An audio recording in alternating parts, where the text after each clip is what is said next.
There's no doubt that we have a problem with motor traffic congestion, but there's also no doubt about what the solutions are. It's more transit, that's number one, more cycling, more walking, better urban planning. So we know what the solutions are.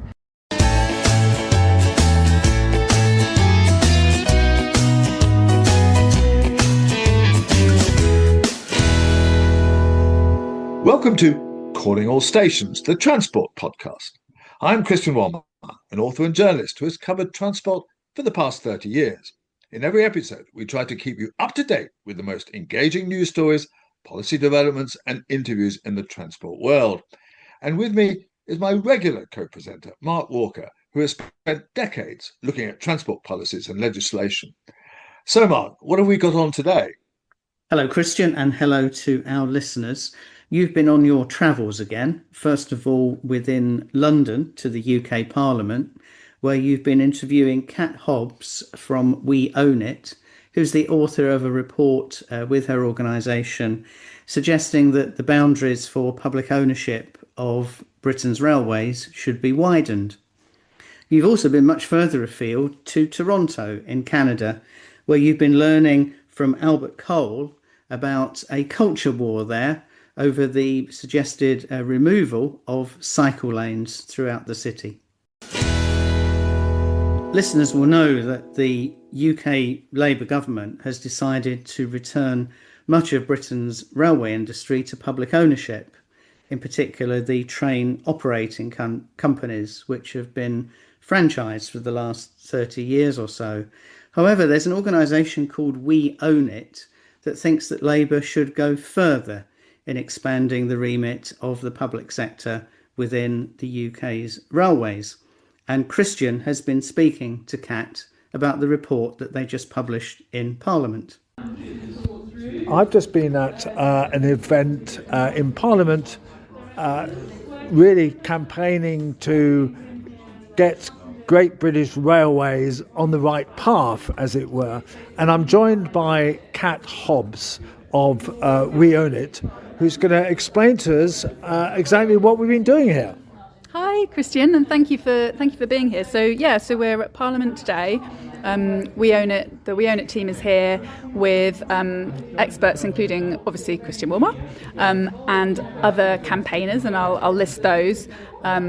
We've got Emily from the Association of British Commuters. We've got Ellie from Bring Back British Rail.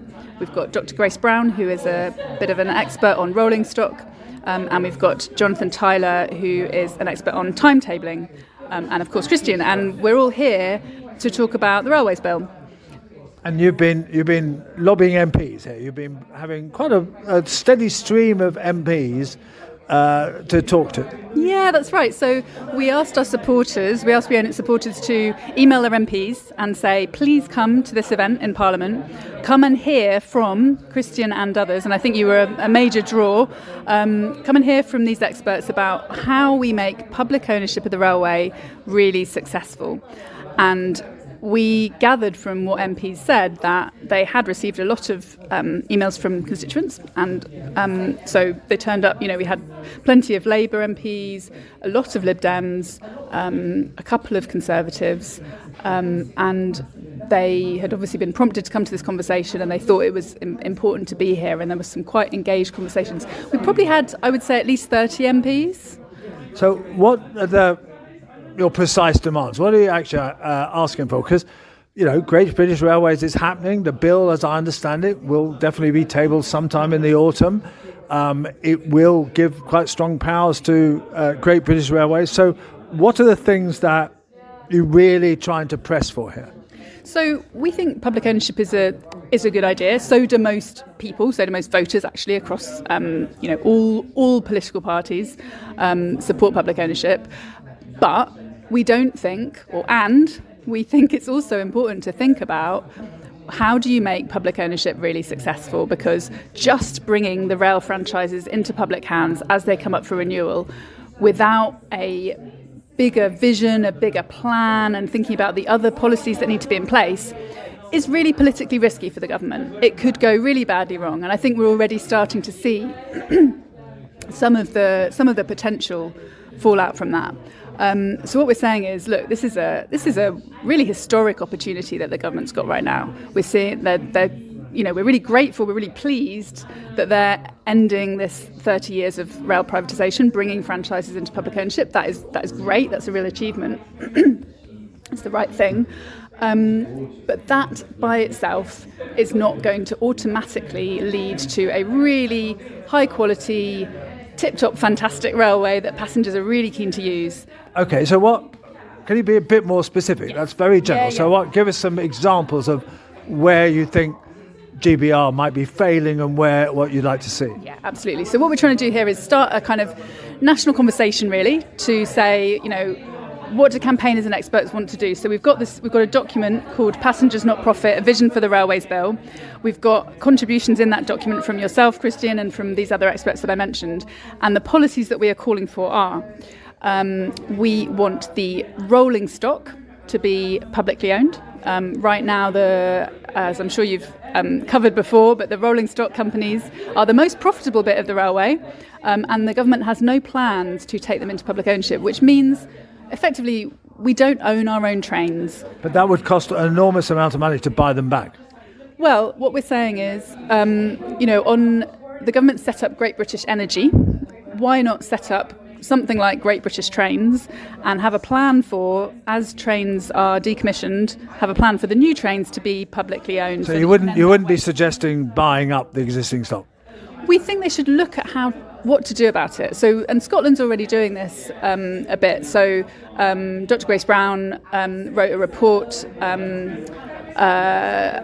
which I think was arranged by ASLEF for the Scottish Government, saying, what's the waste here? What's the money that could be reinvested back into making better services from rolling stock, from those trains? And so the Scottish Government is looking at their options. And we think Westminster should be doing the same. What are the options? Maybe buying them out. I mean, we actually think, there's a bit of a blind spot with the government where actually, if you buy an asset, and if that asset is profitable, then that asset comes to you. That is a good thing, and we shouldn't count that as being a cost that we can't afford. But at the same time, there's different ways of doing it, and they should be planning for it. We shouldn't continue this rolling stock rip-off ever-endingly into the future. Okay, so that's rolling stock. What are the other aspects you're particularly focused on? So another important one is the passenger voice. So what we're saying is, if you think about workers, they have unions to defend their interests, but who do passengers have? If you're upset with the new publicly owned railway, or if you've got ideas to improve it, how do you get your voice heard? What's the mechanism? Because, rail is a natural monopoly. That's part of why it's been not working in private hands. But we actually need accountability to be built into the system. So what we're saying is, turn Transport Focus into a democratically accountable body. When you buy your ticket, you get to vote for your representatives, and then they sit on the board or the relevant boards of Great British Railways to actually feed in that passenger perspective. Because, that just isn't there right now, and it needs to be built in so that our voice can be heard. And so you've got a constituency of people saying, rail is really important, invest in rail. Every pound invested in rail produces £2.50 in economic benefits. Passengers pushing for that helps to get it over the line politically. So basically that one is about democratising Transport Focus and changing its structure. That's our proposal. And we think, if you think about boards that hold companies accountable, so, public ownership, it doesn't mean the minister's just in charge from a department somewhere. As you talk about, you have professionals running the railway, that's the way to do it. But who holds those professionals accountable? What we're saying is public ownership should mean the public is represented in that. So you have passengers, you have workers, and you also have other civil society groups who are represented in a board that is holding the company accountable for delivering for those groups and the broad public. Okay, so that's rolling stock and passengers. What other aspects are you campaigning on? So I think the other main aspect is around competition law and open access. And so, as you know, what we've seen with the railway franchises coming into public hands is that there's been a lot of almost aggressive open access applications from the private sector who are desperate to cling on to their profits. But our view is you don't actually get the benefits of public ownership if you carry on prioritising competition law. What you need to do is prioritise economic, social, environmental benefit, accessibility, all of that stuff, run the railway for the benefit of passengers, plan it for the benefit of passengers, plan the timetable for our benefit, and you can also have cross-subsidy, where the more profitable routes can fund to socially necessary services. That's an efficient way to run a network, planning it in that way, and you don't get that if you have a total hodgepodge of private and public. That's really a messy way to do it. The government should have a vision and deliver that vision. Why do you think that can't be done partly by, say, open access operators?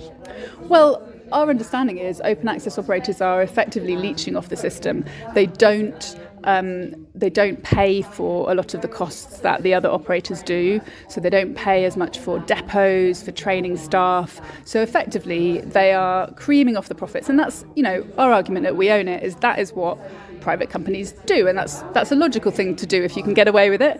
Working for your private shareholders, you cherry pick the most profitable bits of any public service, you run those bits, and then you say, look, we're doing a really good job. Okay, but you're cherry picking. If you allow cherry picking in a service, that's a messy, inefficient service.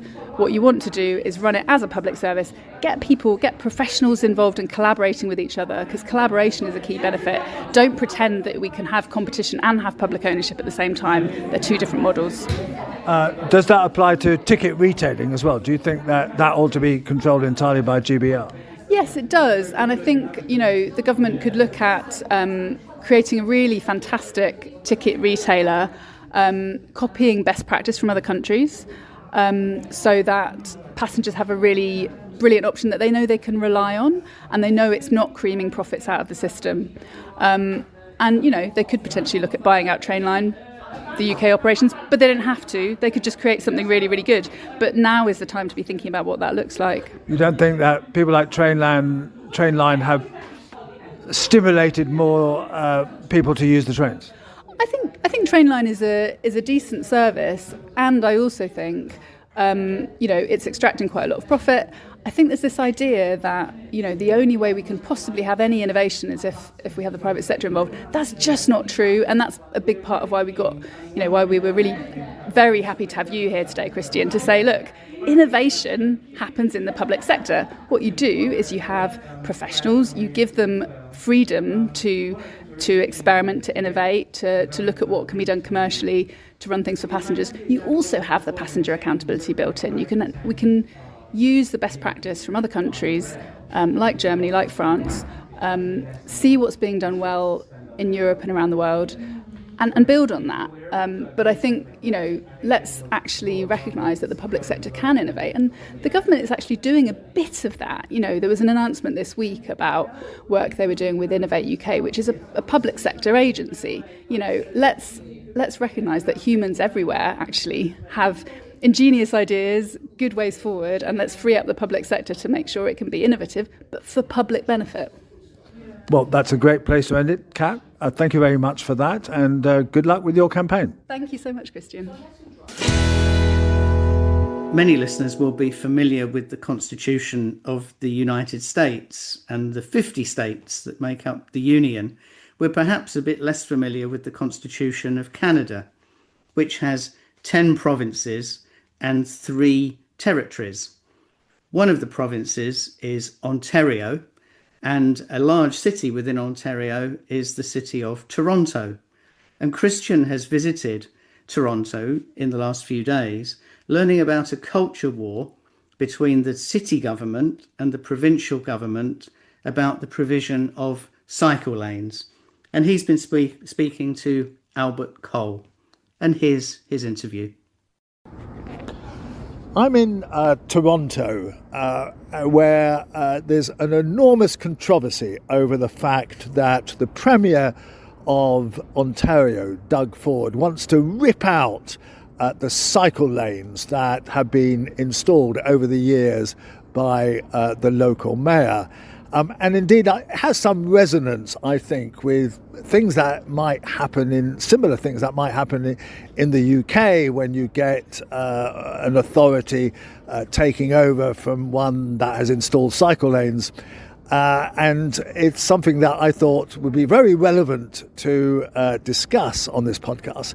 And with me, I've got Albert Koehl, who is a cycling advocate in Toronto, and he's been obviously campaigning against this, but he's also been a long time cycling advocate. So thank you, Albert, for coming on Calling All Stations. Just start me off saying, I think you became a cycling advocate a bit by mistake, didn't you? That's right. So in 2007, we had this idea. It would be great to have bike lanes on Bloor Street. So Bloor Street is one of our principal east-west arterial. It has a subway below it. It's a relatively flat surface, and it'll get you from one side of the city to the other, connecting to a street called Danforth. So it seemed to me it would be a great idea, and a lot of people said it would be a great idea to have a bike lane on here, but the many other people, and the majority, would say, well, it's not realistic. So we started initially in terms of our advocacy in 2007, having bike parades, big bike parades. First it was 500, 1,000, 2,000 people. And we thought we'd show City Hall how much people would really enjoy a bike lane. However, it took a lot longer to do that. So it took another decade almost to get a pilot project in place, a short pilot project, 2.4 kilometers, close to the university, close to the Royal Ontario Museum, where we're sitting now. A lot of restaurants, a lot of places to go. And that was a big success. And we thought once that was in place, we'd get the rest of it quickly. So that was just 2.5 kilometers out of what? How long was it? We're talking about a route that's over 20 kilometers long, east-west. Right. So we got that in place. It was very popular. It was the transportation manager at the time said it was the most comprehensively studied road project in North America. So then we thought once that was in place, it's going to be easy getting the rest of it. And it took a long time. It took the pandemic to get the next extension, and then it took a couple more years to get the next extension, which went into Etobicoke. And Etobicoke is more of a suburban area, and for our conversation, what makes it particularly relevant, it is the area that the current premier, Doug Ford, that's his constituency. So he obviously was listening then to the opponents, which was a minority, but a strong, loud, brash, wealthy opposition that said nobody wants these bike lanes, which wasn't true, but he certainly listened to them. So he's the premier, but his own ward or riding is in the Etobicoke area. So then he came out and said, we're ripping out these bike lanes as well as two of the other most popular bike lanes, which probably not coincidentally are found between his home in Etobicoke and Queen's Park, which is our legislature. So take me a little bit further back than that, just to say, is cycling a big thing in Toronto? Has it been a big thing? And what has been the impact of having these cycle lanes? Has it actually boosted cycling? Yeah, well, cycling in Toronto goes back to the 1890s. Obviously, there was a darker period for cycling in the 70s and 80s after World War II. So where we install bike lanes in Toronto, they are well used. So recently, for example, on Bloor Street, we did a count and found that during the course of a day, about 43% of all vehicles in the central city on Bloor Street were bicycles. And during the rush hour period of 5 to 7 on a particular day, the bicycles outnumbered the number of motor vehicles. Not by a huge margin, by a small margin, but that trend is still increasing. So we're talking about on that particular day with 9,000, over 9,000 cyclists. So a well-used bike lane, and that is our experience in Toronto. Where bike lanes are installed, people use them. But so, what is the argument of the opponents? I mean, try and present that honestly. What is their actual kind of complaint about this? So context, right? So our premier did run for mayor, and a lot of people do say that he still wants to be the mayor. Right. That is a major objective. So as premier, it played very well to an audience outside of Toronto, sort of in the Toronto region, to say that we've got terrible congestion, motor traffic congestion, which is true. Right. And the next step, the great leap that he took, which played very well politically, is to say, and the reason we have congestion is because of bike lanes. So we're going to rip out those bike lanes, and that will then help solve the congestion problem. Right. And you disagree with that? That's well, we know what the things that solve motor traffic congestion. Right. They're making driving more expensive, putting in better mass transit, things like congestion charges. Those are the things that actually deal with congestion. So the things we've seen our premier doing recently are making driving cheaper. He's reduced the gas tax, reduced tolls on a bigger one of the bigger highways. Oh, right. Eliminated tolls. Right. Eliminated tolls on one of our big highways. He's attacked bike lanes. He attacks things as well, like speed cameras. In other words, he is a premier who champions the cause of the motorist. I did see on television there was a piece about how all the speed cameras have been toppled and cut down. Is that right? Yeah, many of the speed cameras, which we know are effective based on the research and evidence, they are effective, but some of them are being cut down, and they're being cut down regularly on a street where there are thousands of tickets being issued each month by these speed cameras. Right. So where are you with your campaign? Does the Premier of Ontario actually have the power to remove these cycle lanes? Yes, well, that's the difficulty that cities have, is that they are the creature of the province. The province makes the rules. Traditionally, it's been left to cities to decide where to put bike lanes. It's up to cities where to put speed cameras. This premier, however, has said, no, I'm going to make it my business. Bike lanes are going to be my business, and I'm taking out these bike lanes. And he's also, by the way, said, we don't want these speed cameras. They're a tax grab. So even though cities have found they work have worked quite well in reducing road deaths, reducing road deaths. So right now where we're at with the ripping out bike lanes, which the premier has been championing, which is, as I say, a political ploy. It plays very well outside of the city of Toronto. He was then challenged in court by our cycling advocacy group here in Toronto called Cycle Toronto. The court decided that it was an infringement of Section 7 of our Charter of Rights to take out the bike lanes because it infringes the right to life and security of the person. You mean, in other words, it makes it more dangerous for people, so therefore it's illegal? That's the evidence. Right. The evidence showed clearly, and the evidence that the premier had, his own experts were telling him that taking out bike lanes will cause more collisions, cause more death and injury, and he ignored that evidence. This is not about evidence. The evidence tells us bike lanes are good. The evidence tells us bike lanes reduce congestion, reduce danger. He ignored all of that evidence. And the court, it was one of the reasons the court said, well, you not only deprived people who ride bikes of the right to security of the person and life, you also did this without any evidence. In other words, it was arbitrary, your conduct. So where are we at now? I mean, have you won, or is this a temporary hold? So at the initial court level, the court said it was an infringement of the Charter of Rights, and that this deprivation of the right to life and security of the person was done contrary to the principles of fundamental justice. So that's been the court ruling. Of course, our premier has appealed that ruling and will now go to our Court of Appeal. So that matter's pending. But in the interim, the bike lanes cannot be removed. Right. And is it actually feasible? I just saw the bike lane, and it's a fairly hefty and looks very successful construction. So removing it would cost a lot of money, but for a start, wouldn't it?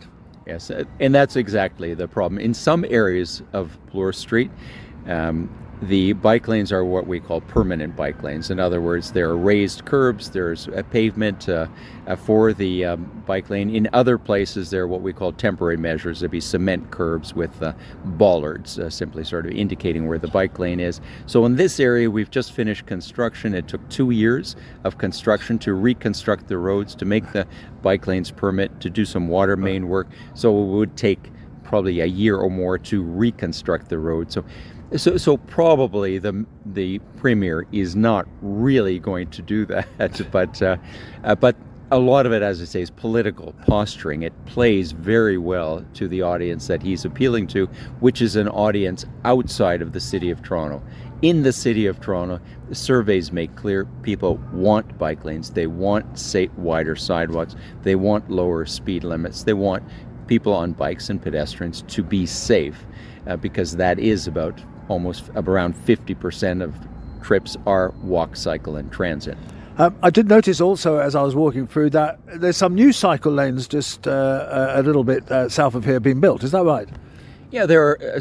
The bicycle network in Toronto is still short of a network. We have a lot of newer bike lanes. We don't yet have a network that crosses the entire city. It's patchy, and that's what what the city has ambition has been to complete the network. We still have a long way to go there, and of course all of these battles, they're still battles. In other words, we still do the full public consultation on each bike lane. We still ask the public what they think. We still on each of these extensions, so that slows things down. And given that we're running out of time on issues like climate change, on road safety, each of delays really prevent us from reaching our ambitions and dealing with these urgent problems. I know we call them culture wars in Britain. Just tell me a bit of how you got into this, because I looked at your website and it seems that you kind of got in there. You didn't really intend to become a cycling advocate, but you've become one. That's right. Initially, my thought, well, all we need to do is show City Hall how popular cycling is, and they will install the bike lane. I must say, you're slightly naive then. And that's exactly it. We thought, just show City Hall. Look at all these people we wanted to give City Hall a glimpse of what our city could look like with more cycling, with bike lanes. And we thought, that's which should be such a simple thing. It's so fun to ride a bike. It's enjoyable. It's affordable. It's clean. It's all of those things. All this stuff. Yeah. It also gets you quicker around. I mean, I cycle because I know I can get to my business meetings more efficiently than any other means, despite the fact we have very good transit. We talk a lot about affordability. Right. But when it comes to affordable things like better transit, better walking, better cycling, that seems to be some of the politicians will draw the line there. Talk about affordability, but when it comes to push comes to shove, they'll still prefer cars and car travel, despite all of the things we know about the damage that a car-based system does. I must say, I have been stuck in some of your traffic jams driving out to where I was filming in Palmerston, and I was astonished at how bad the traffic is out by the airport and stuff. I mean, it's all stop and go. It's pretty chaotic. There's no doubt that we have a problem with motor traffic congestion, but there's also no doubt about what the solutions are. It's more transit. That's number one. More cycling, more walking, better urban planning. So we know what the solutions are. Unfortunately, we act almost like, or I'll say our politicians, like adolescents. In other words, we know what the answer is, but we don't want to accept it. So we go back to the things that have failed over many years and do the same things and expect a different result. Okay, so last question then. Are you going to win this? Do you think that they would ever dare to rip out these cycle lanes? Are you going to get more cycle lanes? How do you see the future the next year or two or three? Well, I think their trajectory is clear. In other words, better transit, better walking, better cycling. That trajectory is clear, and globally. Whether you look at London, you look at Paris, that trajectory is clear. All that our Premier will do is slow that down, as his brother, Rob Ford, when he was mayor, did, slowed it down. But the trajectory is clear because we know what works. We know based on the research, we know based on the experience, what doesn't work.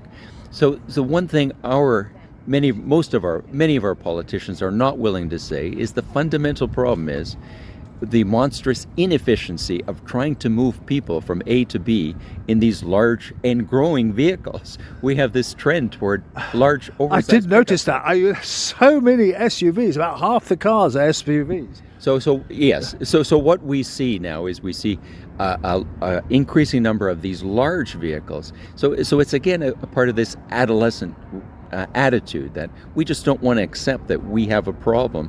But the fundamental problem is not the bike lanes. And the fundamental problem is that we have too many cars. And until we accept that's the problem, and the inefficiency of trying to move people from A to B in a motor vehicle that weighs 1,000 or 2,000 kilograms, that's a big problem. Well, thank you, Albert. That's absolutely a great summary of culture wars in Canada. So thank you very much for coming on Calling All Stations. Thanks for the invitation to chat. Pleasure. So I think, Christian, you identified in that interview with Albert how culture wars around transport policy are a worldwide phenomenon, not just something that we have in the UK.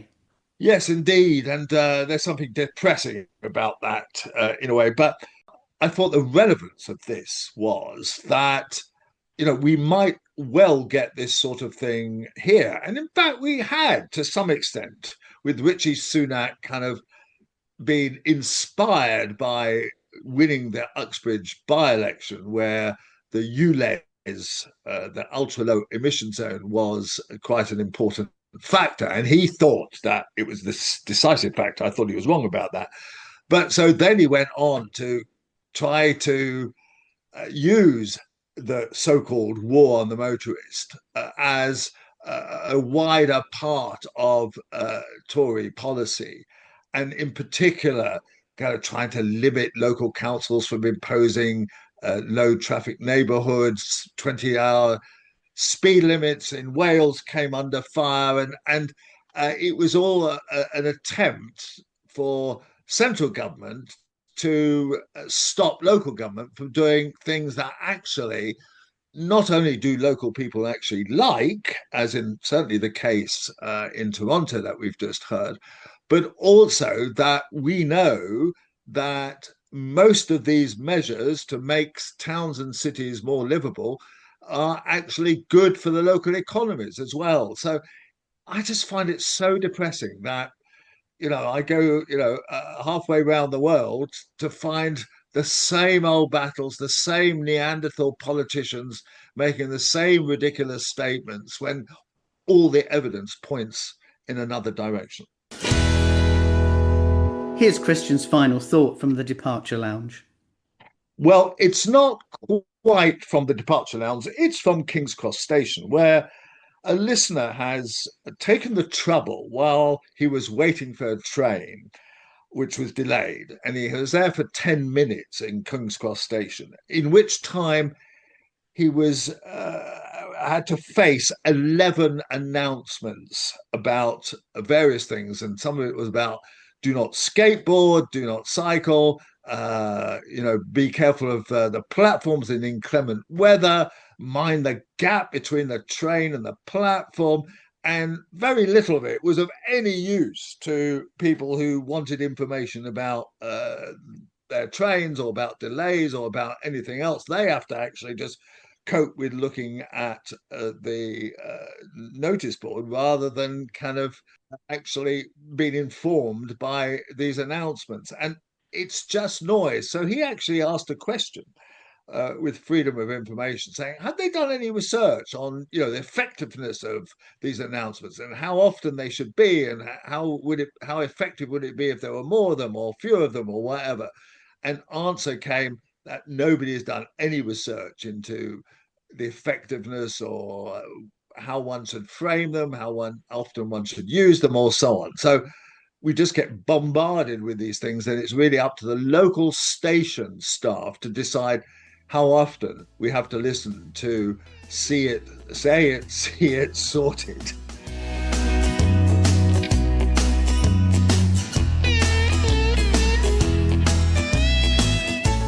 Calling All Stations, the Transport Podcast with Christian Walmart, is produced by Cogitamus Limited, a leading provider of public affairs consultancy services in the sector.